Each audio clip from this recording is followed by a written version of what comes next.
One thing I would say is if anyone is actually interested in just in like a good dark view of Christian, like just how culture and society, what goes in the U.S., watch Moral Oral. Oh, that's so good. You know what's funny is I really thought you were about to recommend a book on like our modern American culture, like a Howard Zinn adjacent thing on toxic theology, and instead you were just saying something I could watch on Adult Swim at like 9:30 p.m. Oh yeah, no, I would not. I wouldn't recommend any books because then you're just going to fall into a Richard Dawkins hole, and no one needs that anymore. Yeah, Rob, did you ever see Moral Oral? It's Dino Stamatopoulos.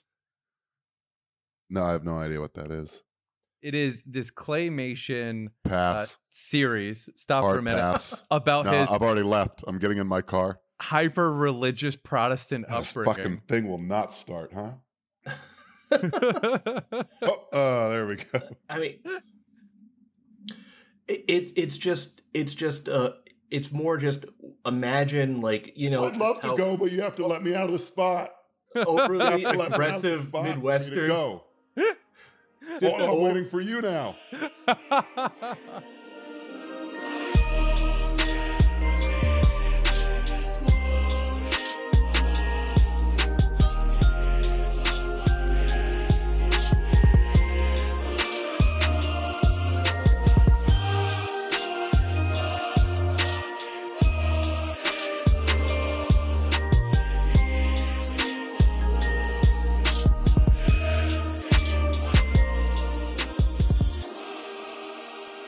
Welcome to Dumb and Awful. This is Brett. This is John. And I'm Rob. Hello, friends. Alrighty. We're going to talk about... Who we're talking about? Chuck fucking Schumer. I can't wait to hear what great things Chuck has planned for the new Congress. Like, he's really got Trump by the balls. We're going to put the screws to Republicans. So what's happening with old Chuck? So Rob's on his deathbed, and the only reason he's here is because I promised to talk about Chuck Schumer. So All Chuck, right, my expectations have been set. Chuck, fresh off the Democrats winning the House and not doing that well in the Senate, which I'm pretty sure he's a little happy about because he has no power currently. Fresh off of that, and a story from the New York Times about how he helped bury some investigations on Facebook for his daughter and for some of his own investments. Chuck Schumer is now negotiating for the wall, and he has decided today that he has gone out to reporters to state that the Democrats are not willing to go over $1.6 billion for the wall, which I don't know if you all know this about negotiating, but it's always a good strategy to give your upper limit when you go in. So that way the counterparty knows to just negotiate right at that limit. Brett, let me just interject briefly as I destroy the stress ball in my hand. What do you think most charitably he's trying to accomplish by this? Honestly, it sounds like everybody on both parties, because the election's over, they just want to get something passed and go home. And he's hoping he can just say, like, just take the $1.5 billion, $1.6 billion, and let us fucking go home. And that feels pretty appropriate for Chuck.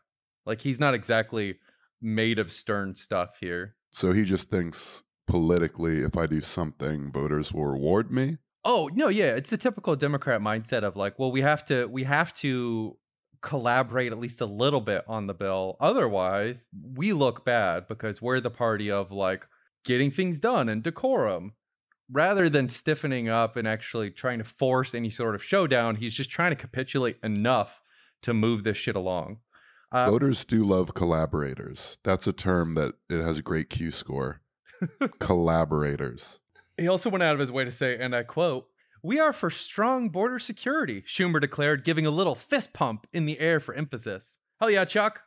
This is the day, 2 days after the Border Patrol shot tear gas at a bunch of children, a bunch of asylum seekers at the border. Yeah, I will say, in their defense, as lots of right-wing people have pointed out, that that Obama had the Border Patrol also shooting tear gas at protesters back in, I believe, 2015 was the story, when there was another group of asylum seekers Man, if Uh, I was like a super hardcore Obama fan, that'd be crushing. But yeah, I know. I know. It's just always really, really good that like people got really woke about shit once there was a really evil person that's that it. they could attach it to instead of their friend, the Obama. Not even evil, by the way. Not even. I don't think it's evil thing because he definitely had some evil policies, and that didn't seem to bother anyone.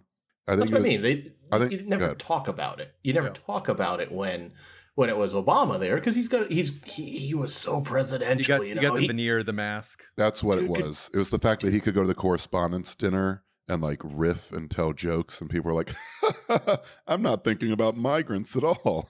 Oh yeah, like I mean, like Reagan. I mean, that was his whole thing. Like he could say, "Oh, did a little treason with the Iran Contra Contra, scandal." Like, It was that guy. That guy just was a pioneer of owning it when he was like, I know I have no real memory of selling arms to the Contras, but reality seems to dictate that I did. So, whatever, I guess. That worked. And Not all, that was the seedling that sprouted Trumpism, where you don't even have to go like, well, reality says X. You can just skip that part and just say, I don't know about that. In fact, the opposite. Reagan pisses me off so much that when I listen to Killer Mike's song Reagan, I have to edit the MP3 to remove the intro at the beginning where he just plays the beginning of that Reagan press conference where he denies having any part in the Iran Contra scandal. There's like a good 20-second bit, and I had to edit it after it killed me. I love that song, but I mean, Oliver fucking North should have gone to prison, and instead he ran the NRA for a few years. So Yeah, and shot some major ropes in some classic videos. this whole showdown over the budget might seem like it's very recent because we just had feels like 10 other fucking budget bills because we did. They've done them piecemeal this year. So this one is purely about interior environment, financial services, HUD, agriculture, commerce, justice, state, and homeland security. Everything else is funded.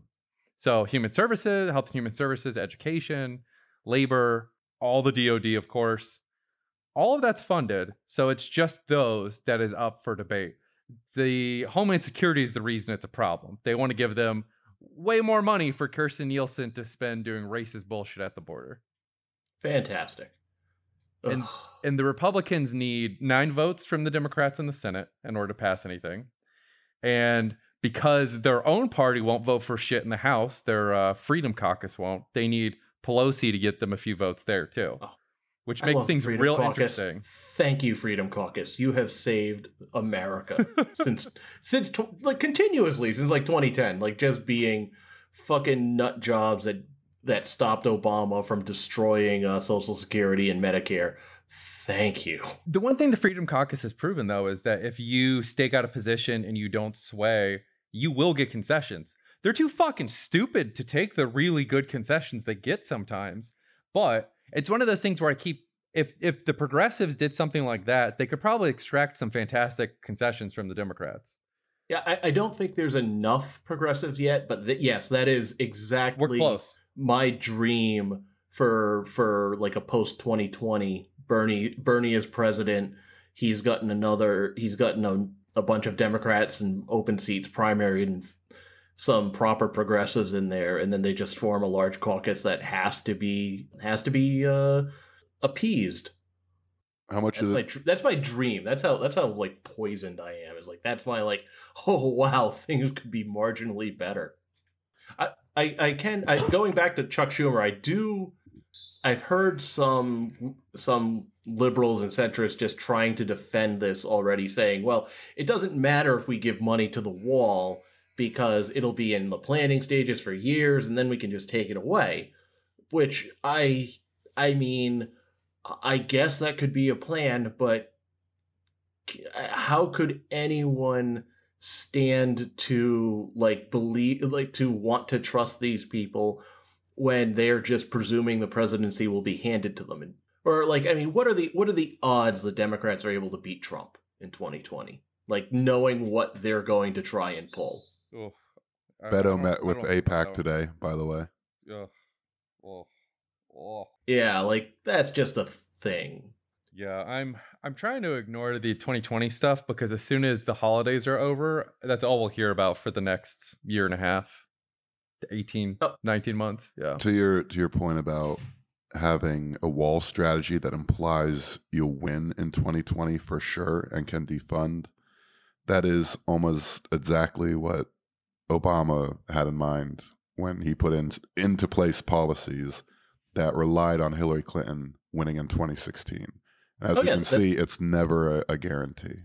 There's a bigger issue there too. Even it's the Democrats doing what they do best, which is focusing on little nitpicky tactical bullshit rather than the bigger picture. The bigger picture is you're once again fucking capitulating to what is full on white nationalism.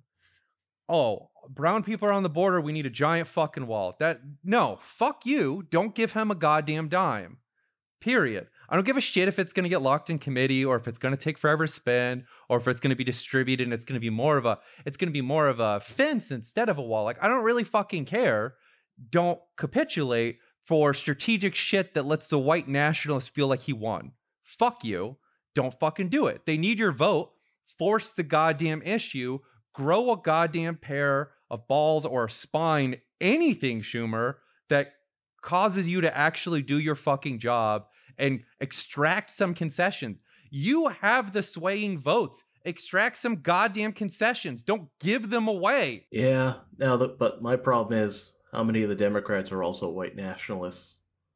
Like, I mean, Joe Manchin clearly, but That's there were like between Joe Connolly, Heidecamp, that were all like, maybe ending birthright citizenship. Maybe we should see if the courts would let us do that.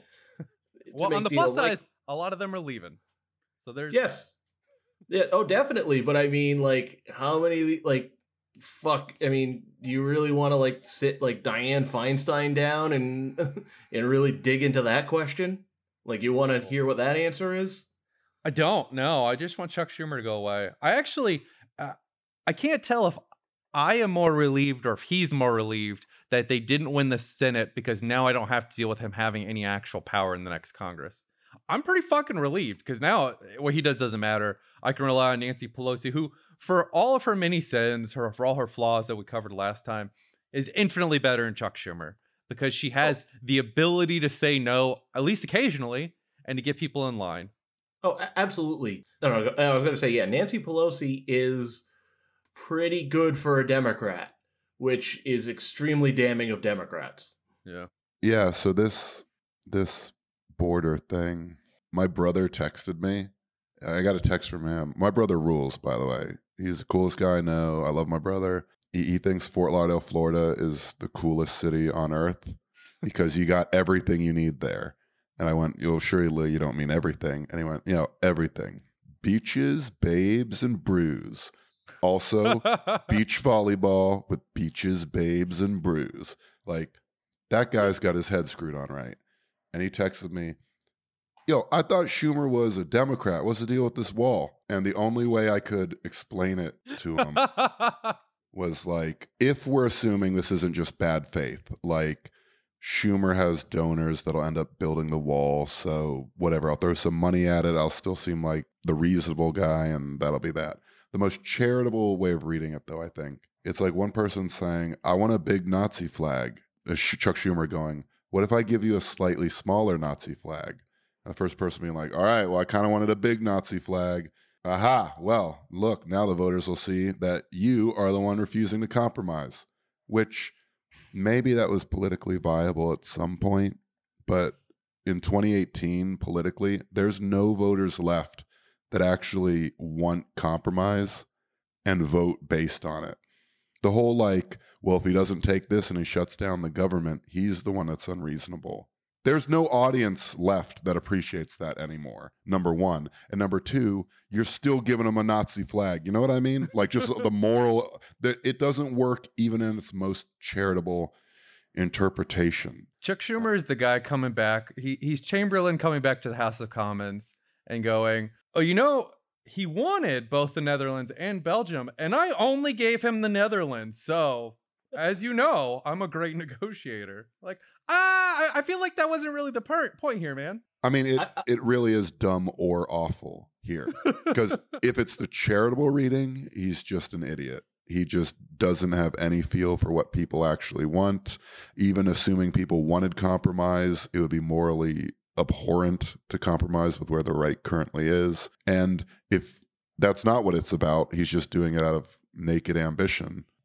Well, that's just awful. That's someone who knows that there is no accountability for him whatsoever other than a handful of donors that'll keep him in power perpetually. It's 100% the second one. I have also heard some defending Schumer as saying is, oh, no, the 1.6 billion he's proposing is just extra border security. Except, of course, that's also a really fucked thing. But one thing that is for certain is that a lot of Democrats, a lot of the liberals and centrists are very in favor of militarizing the border. It's really fucked up. Even if it is for more border security, who the fuck wants more CBP or ICE in this country at all, much less more of them on the border doing the evil shit they're doing? One of them just tried to do a fucking baby reveal and is burning half of Arizona to the fucking ground. That's a border patrol agent just did that. Another one, some positives. Another one just murdered a trans woman after they basically like physically abused the poor woman. They just shot tear gas at children. Like, we want more of those people. That's the compromise position, is to hire more of these dead-eyed fucking Nazis to build more of a fascist apparatus. Like that is your compromise position, Chuck. Listen, we're not going to give them Belgium, but in return, we're going to give them more money to hire more SS. Oh, whoa, okay then. Great. Good job, Chuck. It's like the Clinton thing where she did a Guardian interview where she's like, if you really want to stop far right populism, what you got to do is stop immigration, because that really gets them riled up. That is fucking Christ. Oh, sorry. Yeah, that has all the courage of like, if you're a kid, you're young, and you see your father beating your mother, and you, bold, a leader, you get up and you say, Dad, and he looks at you, and you pull off your belt and you step towards him and you say, Dad, no more. And then you just start wailing on your mom with the belt until he takes off his belt and he also starts wailing on her, but in a more reasonable, measured way that's less likely to cause long-term damage to your immediate area. That's the sort of leadership we have in this country. I voted for that person, by the way. Oh, Jesus. Schumer? No, Clinton, although Schumer is my actual elected official. I know.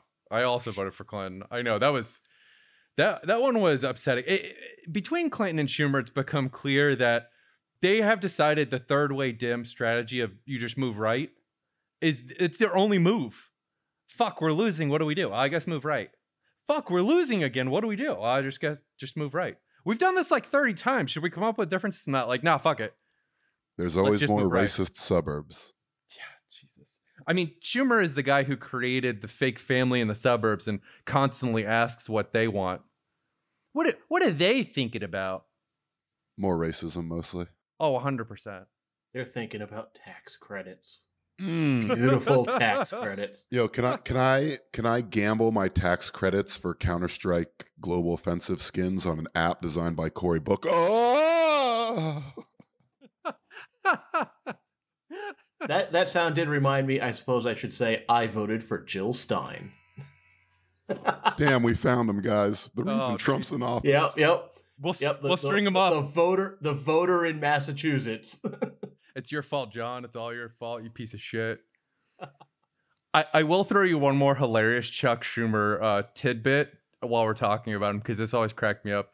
The Washington Post did an article about him a while back, titled, and this is a deep cut, titled, "He's not that kind of fighter." But within kind that wins. Exactly. Damn it! Like, that was my joke too. there's so much in that title, but in that they talk about, like, if you try to work for Chuck Schumer, things you should expect in the interview process. First, he may ask for your SAT scores.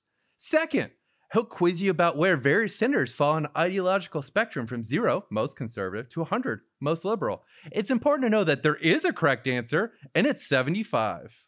Has, What is has that? Wait, what? anyone What does that even mean? I just like that's like the most amazing third way centrist view of things. Like, you can actually, well, did you know you can actually score how liberal and conservative you are? And there is a perfect score. And my goal is to be at the perfect score of 75. Has anyone given a fuck about your SAT score aside from your college admission? Like, Yes, actually, the biggest douchebags in the world. I mean, Mensa? This is okay. I don't even know if I should say this because you guys are probably gonna make fun of me, but like Chuck Schumer, like I honestly do find it so hard not to just fucking hate this guy. Like Don't he's resist, just hate him. I mean, he's so constantly abhorrent. John, are you saying something? no, I was just gonna say, why wouldn't you hate him? Like, that's like he is more of a obstacle to anything I would want from government than most Republicans. Yeah. I mean, he's supposed to be representing the side of good, and it's just he's doing the things that the bads want you to do all the time. And so like intellectually, I'm constantly bombarded with these facts in my head, you know, but in my heart, and just as someone who was raised in a Christian household, I know that I am still meant to love and see the good in him, and I struggle with that. You know, I have to really just trust faith that he is doing his best. Oh my god, Fuck you, bro. you got a problem, man. Well, no, see, I mean, you're right in a way, and usually when I have a problem like this, there's one place I turn, my pharmacist. But after that, I turn to the good book.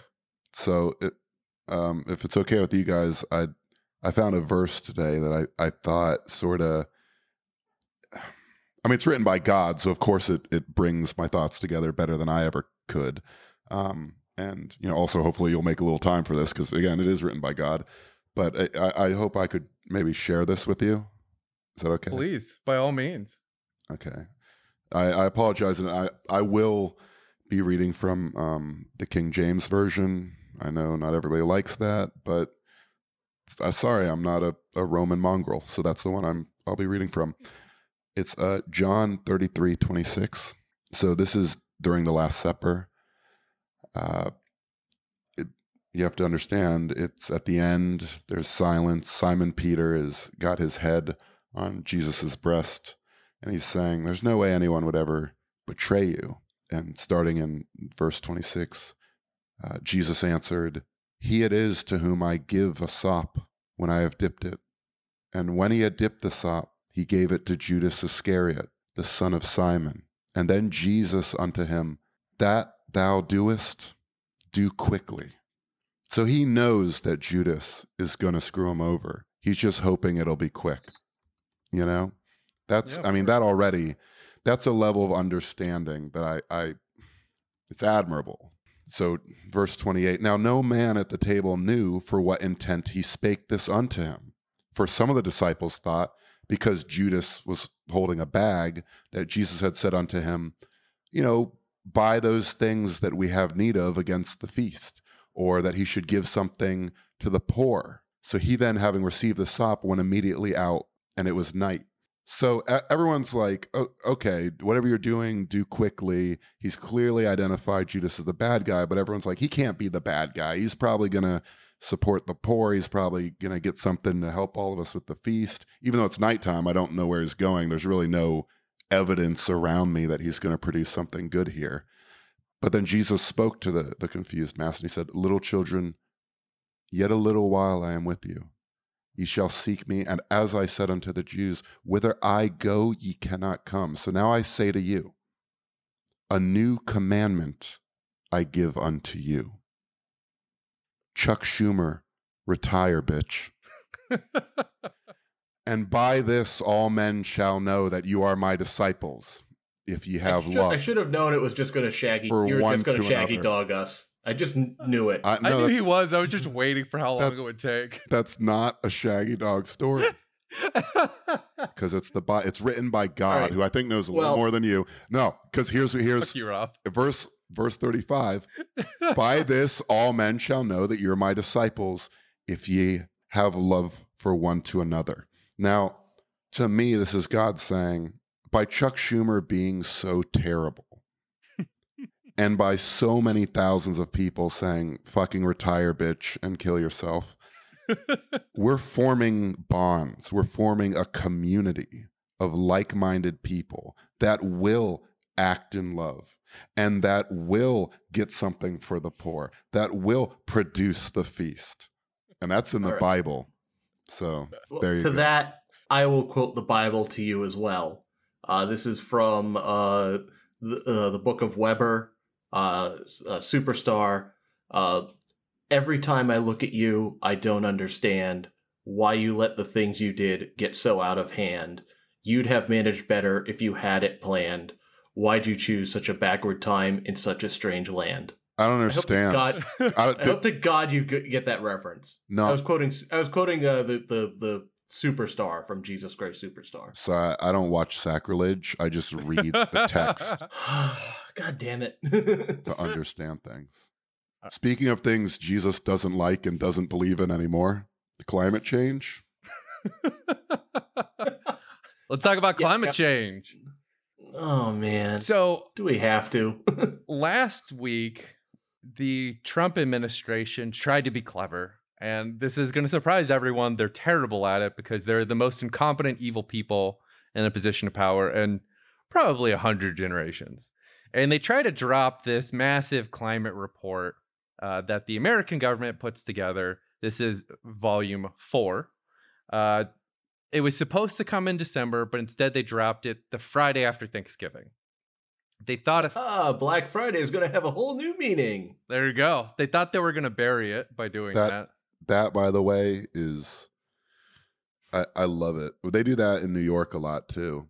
Like I remember de Blasio dropped his email trove on like the morning after Thanksgiving, and every reporter in the 5 boroughs just went like, why would you do this? And his press secretary was like, I'm not allowed to, I thought you wanted it now. I'm sorry. What days would you prefer I release this information? And it's like literally any other one.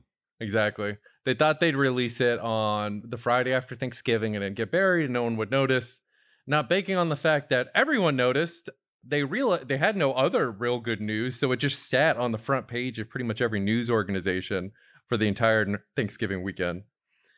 And Trump has, of course, said all his usual bullshit about he doesn't believe in climate change. No one cares about that old fuck.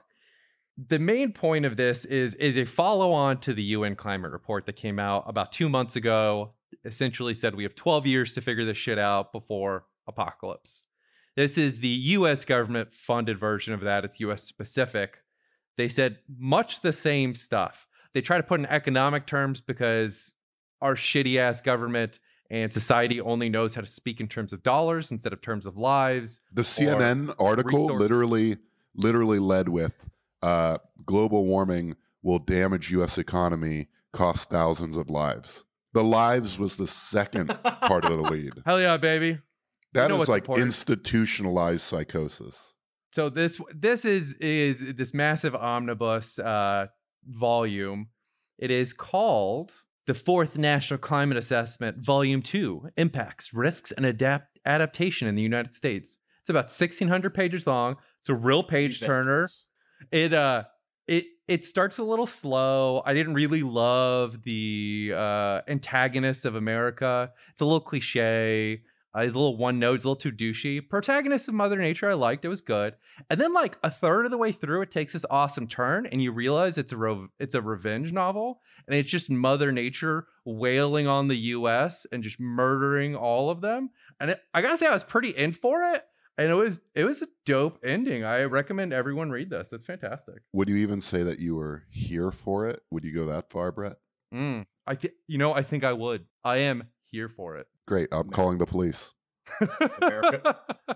America, cut your dick off. uh, that's what's going to happen to Florida. So, I mean, yeah, but there's you have to understand, John, it's not just positive outcomes. This is going to hurt a lot of people. So, no joke, I immediately jumped to what was going to happen to Florida. Like, I dug through this. I found the Southeast chapter. I found the flooding. I like Control F to Miami and Florida, and then I ended up reading the whole thing because it was like, it's a fucking page turner. It is very heavily focused on economic impacts, which I find really frustrating. The impacts to the Southeast as a region are that motherfucker is going to be brutally hot, with the point where we're hitting above 90 degrees for 100+ days a year, which is insane. It's fucking insane. It's going to be above 80 degrees at night for 100+ days a year. And that's in their like low end assessment. It's got that. Looks like my seersucker business is doing quite well. The other big one is the mosquito-borne viruses are going to go skyrocket. They already have. Rob and I lived in Florida. Like, Zika is now a thing. When we were younger, there's West Nile that they always did reports on. That's going to be the whole Southeast now. So get used to that shit. The massive 500-year floods that we keep getting. In 2018, we've had a huge number of what are considered once-in-a-century floods, and those all happened in the last like year or two. That's going to be a constant recurring thing. But the real good news, as John already said, is that Florida is going to die. And I'm fucking excited for it. Personally, I have waited so long to watch that shitty fucking state die. And it's finally going to happen. It's finally going to happen. I hope when it does happen, future archaeologists don't like the first body they dig up from the ocean floor. I hope it's not Rick Scott, and then they just assume all Floridians look like that, because that would be so fucking embarrassing. Not guy at Pompeii who got covered in ash while wanking embarrassing, but I mean, pretty close. Did you see Ben Shapiro's defense earlier, where it's like, oh, migration's not a problem. Those people will just the people who live in Florida will just sell their houses and move north. Hell yeah, that's definitely what happens. We have a very mobile population, including all the poor people who can't afford to go anywhere. That's what's going to happen. It's going to be fine. When 40 million people arrive in Thomasville, Georgia, I'm sure that one Publix across from the Confederate graveyard is going to be able to support the entire economy. A real place, people. A real place. I also love the idea of the concept of someone buying this property that is underwater, that is on the verge of being underwater. That's a fair point. Who the fuck are they selling to? Listen, Poseidon took this property. He buried it in salt and blood. But you know what? I think it'd be really, really nice if you were a certain kind of fisherman. Like, no, who the fuck is buying this? No one. Well, except me. I'm buying it. I'm buying all of it because I am fucking loving it. Fuck Miami, fuck Florida, drown it all. Obviously, I hope the people get out, other than the ones ruining it. Some of the people. I hope my people get out. Fuck the rest of y'all. Honestly, shout out to my people. But if we have to take the L on this one so that the rest of the world might live, that's fair, right? I'm kind of with Rob on this one. If I have to go there to be present for it in order for it to happen, I will gladly go down with that ship. This will be my Titanic. Rob and I will be playing in the fucking band as Florida sinks into the sea, and I will be happy for every goddamn second of it. Look, if you had to saw a state off the U.S., right? Like, if you're at all a thinking person and you live in Florida, you have to know that that comes with a certain amount of responsibility, and that is accepting that, yeah, this place is shit, and if someone's got to go, it's probably got to be me and my folks. Word.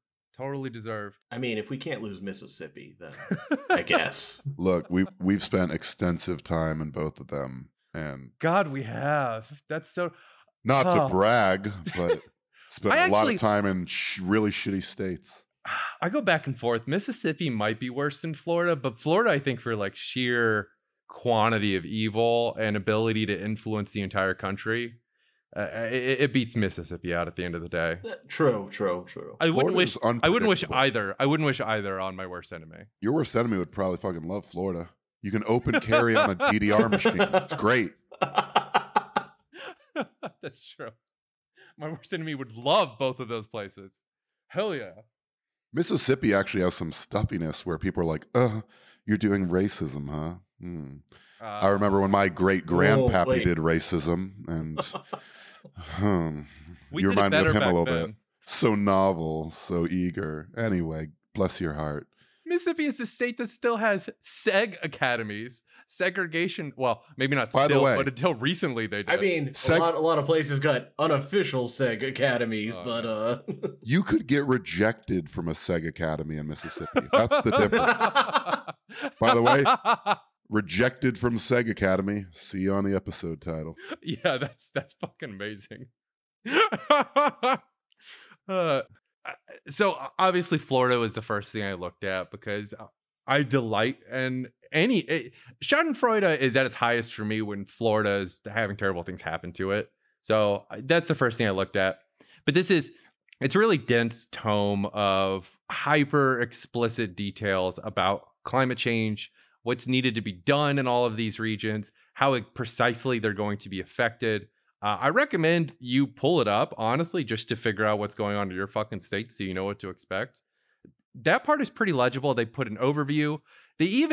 I will say this, the best thing about this is these are all pretty brilliant scientists went out of their way to do a frequently asked questions. It's literally, how do you know it's warming? Like it's them spoon feeding climate change science to fucking morons. I'm sure it'll all get ignored. I know it will.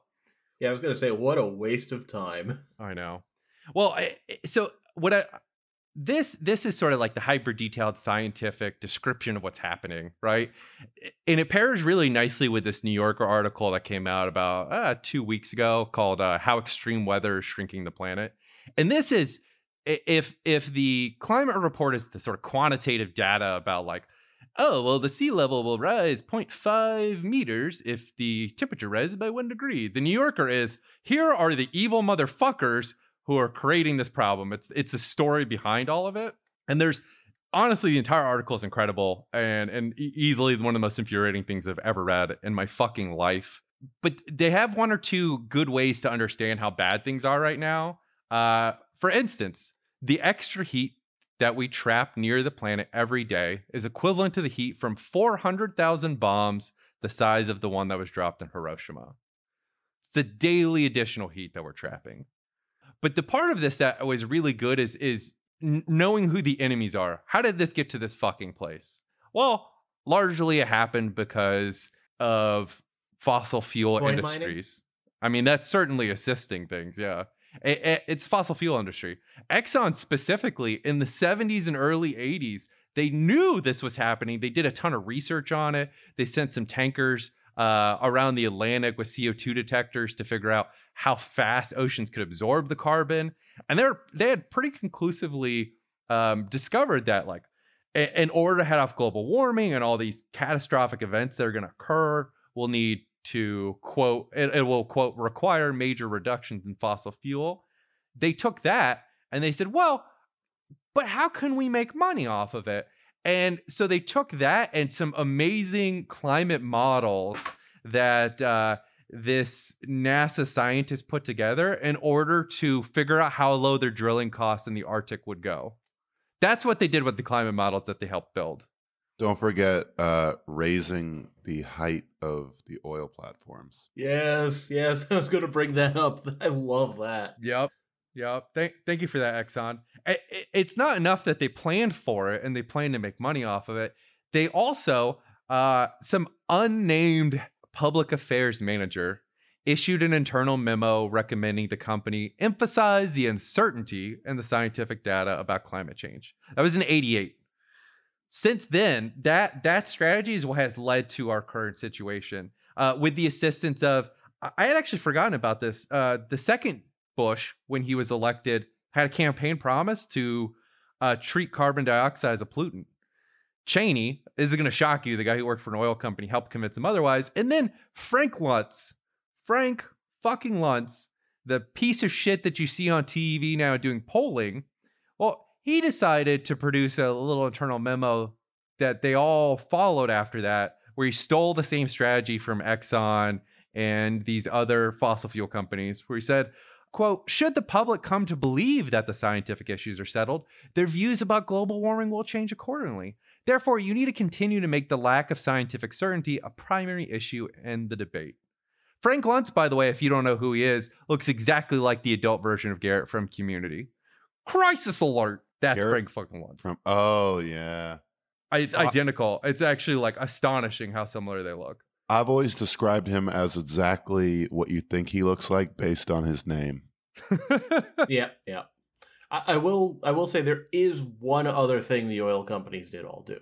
They started a lot of think tanks and policy places named things like the Hot and Wild Summer Institute that decided to write to pay people to write things that are a bit friendlier to their point of view. Well, recently in the midterm election, both Colorado and Washington State had some pretty solid ballot referenda on there that would reduce. In Colorado, it was literally like the saddest thing. Please, sir, will you please not frack near schools? And then Washington State was an actual attempt at a carbon tax, which is probably too fucking late for that to really do much. And both of those, the fossil fuel industry outspent the people pushing them like 40-1. So those, of course, both got defeated easily. Even in Colorado, pretty much every blue or left thing on the Colorado ballot got voted in, except don't put fracking near schools and children and people's homes. No, fuck that shit. These people need to make their money. The whole climate change issue is incredibly infuriating because all of this can be stopped. All of this can be fixed, but it requires, once again, prying the lich fingers of the boomers off of the fucking controls. Don't give them credit for fix it. I know you meant that as derogatory, but actually lich is an honorific in my culture. So don't just throw it willy-nilly on every boomer. A lot goes into being a lich. So you're right. I apologize. That is giving them too much credit. Boomers aren't like liches. I like to imagine them as like the dwarfs from Dungeons and Dragons, where they're like, "Oh, have you seen Venezuela?" That's all I have.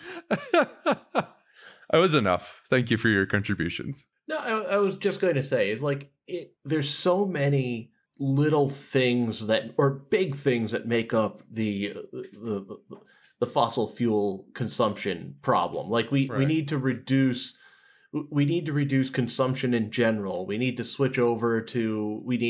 raise fuel standards. We need to institute mass transit. There's a million problems at every step of the way to get to this. And I mean, and even if the US reduces it, we still have China and India, which are still trying to build middle classes, which basically means getting tens to hundreds of millions of people who want to become consumers like Americans. And holy fuck, is that going to destroy the world?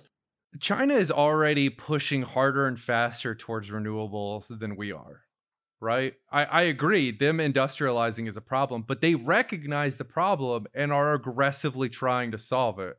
They're aggressively trying to solve it, but their production is also titanic. It is, but at the end of the day, theirs has been a blip compared to ours. And while theirs is large right now, they also per capita are still under where we're at. Still. Oh, yeah, of course. Well, I mean, per capita, do you know how many fucking people there are in China?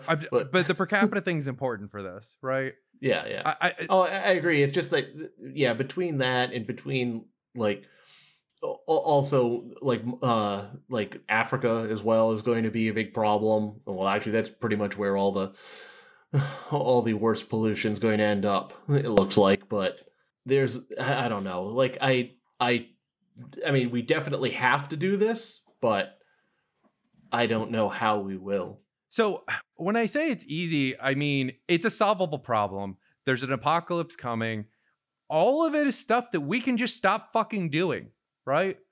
We have solutions. It's not even like, oh, well, we have no possible alternative. Like, no, we've been building the alternatives. They're cheaper than they've ever been. They're actually semi-viable. You can start aggressively reducing carbon emissions in the main polluting countries right fucking now. But we lack the political will to do it. And we lack the political will to do it because it is inconvenient. Because as Mike Lee said, he hasn't seen a single solution that doesn't hurt the economy. Because all they fucking care, exactly, all they fucking care about, Mike Lee, by the way, the dude who voted against and held up a bill that was going to give relief to Flint after the water crisis. That's the motherfucker who thinks we should worry about the economy before all the people living in the fucking economy, right? But these are all solvable, but it requires people in positions of power fucking doing something, anything. Yeah, I mean, all I can say is I hope AOC takes off in such a way. Her plan, the green, why am I blanking on this? Come on, just talk over me and say what it actually is. The green climate or the green bills? Yeah, the Green New Deal. The Green New Deal. Yes, thank you. Like that is a solution. We need that. By God, do we need that? No, I agree. But again, the end message here is this is solvable, right? This is solvable, but it requires people in positions of power willing to fucking do it. This is you would think this is the easiest thing in the world. There is an apocalypse coming. Okay, what are the solutions? Do we know them? Like, oh, we do actually know the solutions. Okay, do we have to go back to Stone Age? No.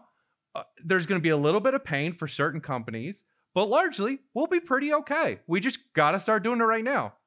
All right, cool. So what's the problem and what's taking so long? Oh, well, the rich old people would rather just stay super, super rich instead of just super rich. And so they're just going to hold us all hostage. Oh, I guess I just have a different view of doable than you. Like, I mean, we're talking about a country that can't even have its police stop shooting people.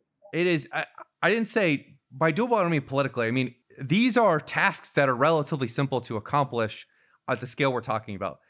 The fucking world is basically going to end. Everything that's being asked is real fucking easy compared to the apocalypse that's coming. Compared to the shit that we put together to deal with World War II, this is a smaller ask.